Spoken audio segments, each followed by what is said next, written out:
Hi, it's me again with Corel Draw Tips and Tricks, and I had somebody comment on my video, and I just made a video about it, but I thought I'd show what he was talking about. He was thinking I could join these two nodes with right here to join two nodes. But the way I drew this from the previous video, it just doesn't work. You have two objects basically on this, so it's two different paths or whatever you want to call it.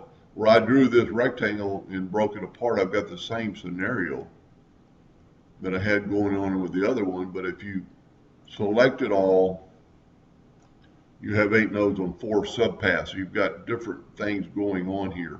So if you wanted to join those two, he is right, you could join them right there.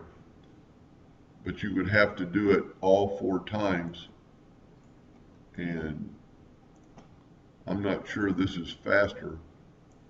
I don't think you can join it that far. Yeah, you can't. I didn't draw a perfect rectangle. So there's different scenarios.